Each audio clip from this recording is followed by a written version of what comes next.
What is going on, guys? In this video, I'm gonna give you 8 reasons why you should not move to Texas. Before we get started, please know I live in Texas. I love Texas. I have lived in Maryland, Alabama, Texas, California, Oklahoma,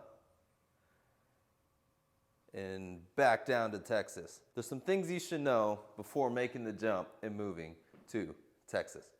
Number 1, depending on what state you're coming from, this could be either good or bad. But Texas, they love their guns. The PewResearch.org says that 1 in 3 Texans own a firearm, which means 1 out of 3 of your neighbors will have a gun. Depending on where you're moving from, what you're used to, what you grew up with, that may be really concerning, or it may not matter at all to you. 72% of gun owners say they own a gun for personal defense.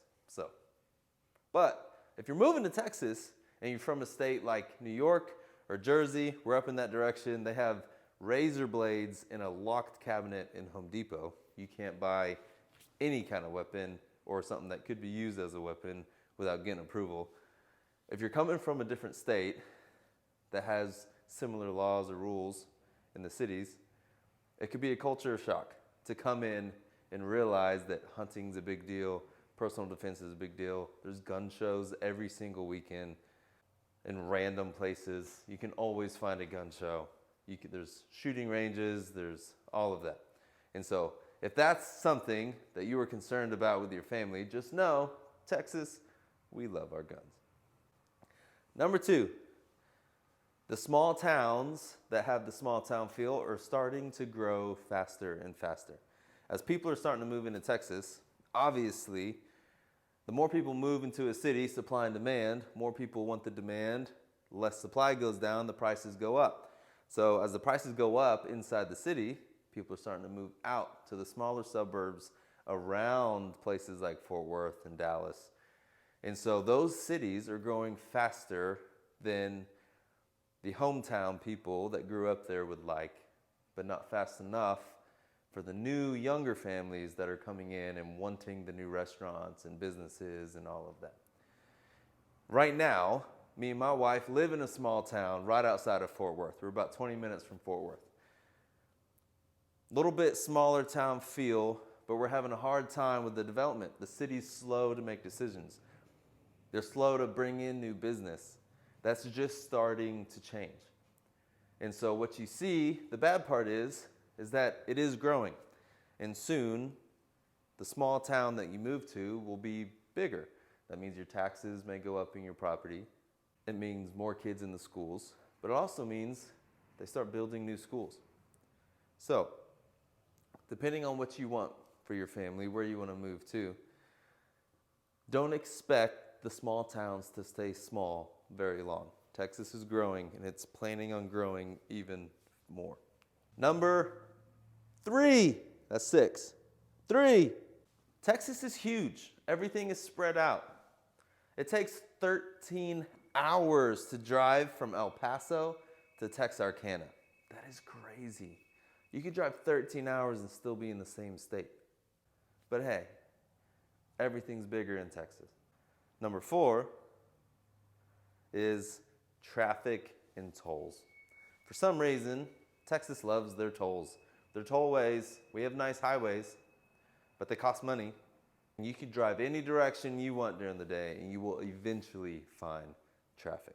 Number 5, this is my wife's biggest headache right here. Mosquitos.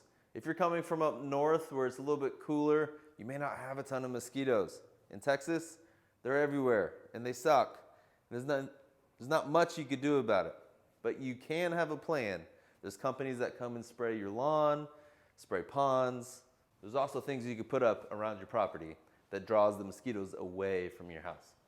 They're not going to work 100%. Just know that mosquitoes are here. Now, I'm the type of guy, I don't get bit by mosquitoes. There was one time I was in my living room, me and Shelby were watching TV, and a mosquito, I see it fly past my head, go past me and land on Shelby and bite her. I just don't get bit. But if you hate bugs and you get bit by bugs, mosquitoes will find you and they will love you. Number 6 is unpredictable weather. Texas weather is crazy. It's so bipolar, it is ridiculous. One day it'll be freezing, the next day you'll be in shorts. You'll never know what to wear. Every time you put your winter clothes up for the year, you gotta pull them back down because it's gonna freeze the next day. Every time you try to put your summer clothes away, you gotta bring them back out. You just gotta keep the whole wardrobe in your closet year round. That's the bad part. The other bad part is tornadoes, hurricanes, and hail. Those have gotten so bad, mainly the hail, that lots of insurance companies, including mine, is increasing your deductible on weather-related events from 1% deductible to 3%. Without ever filing a claim, this just happened to me and Shelby. So, Texas, the insurance companies, they know it's gonna hail.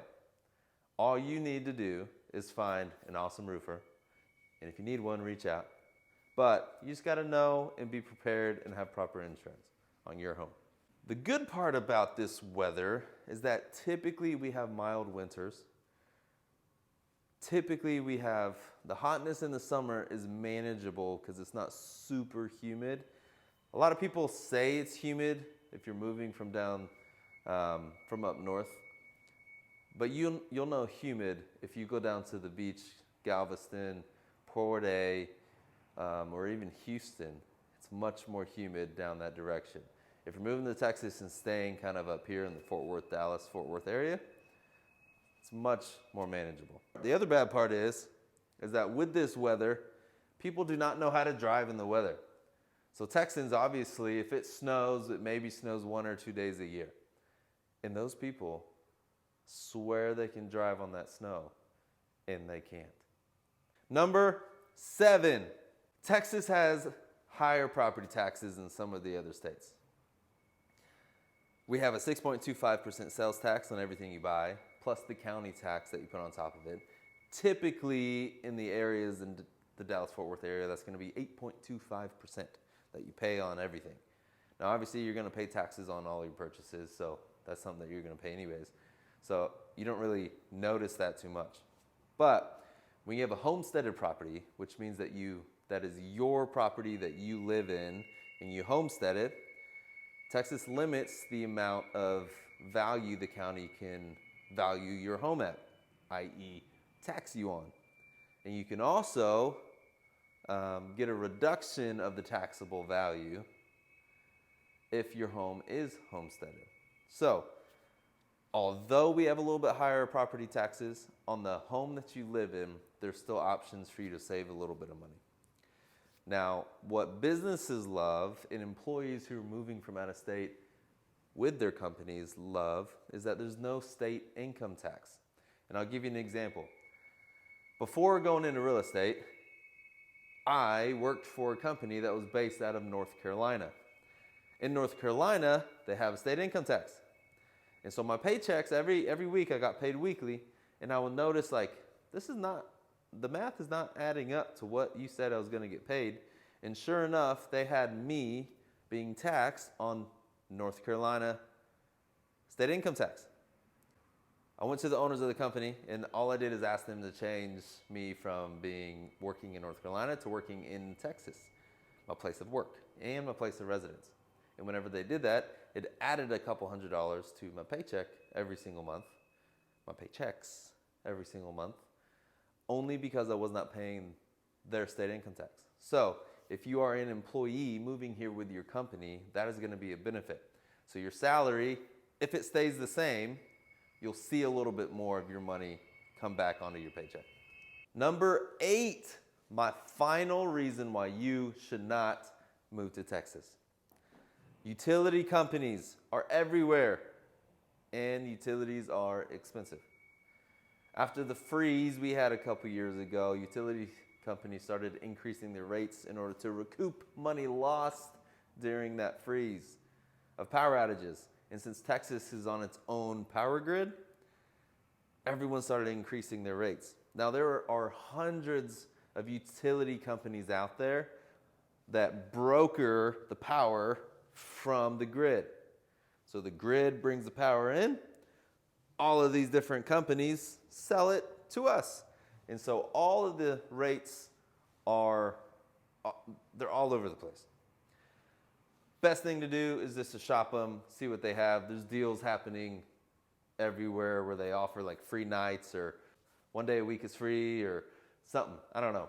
Just talk with your utility. If you're going to move here, depending on where you're going to live, we can have suggestions for you on what power companies you should call. We've worked with a few. We flipped houses. We've had to get the power turned on from companies that I would never call, and there's companies that I would absolutely call again. Customer service is everything with the utility companies because it's all the same power. The power, your house is gonna have power. So really, you're paying for customer service. That's really what you're paying for. It's a very Texas thing to do for us to be on our own power grid. The rest of the United States is on their own power grids, other power grids. And so depending on your perspective, this could be either kind of cool or it could suck. But in my opinion, it's pretty cool that we're on our own power grid. Thank you so much for watching this video on 8 things you should know before moving to Texas. Go ahead and subscribe. Thank you so much. It would mean the world to me if you supported this channel by subscribing, commenting, things I left out. Maybe you're from a different state and you know something about Texas that I did not mention. Throw it down in the comments. Let me know what you think. If you're planning on moving here or moving to a different area in Texas, reach out to us. Me and my wife, Shelby, would love to help you in your real estate journey. Thank you so much. Subscribe. I'll see you next time. Stay tuned for more content on Dallas, Fort Worth.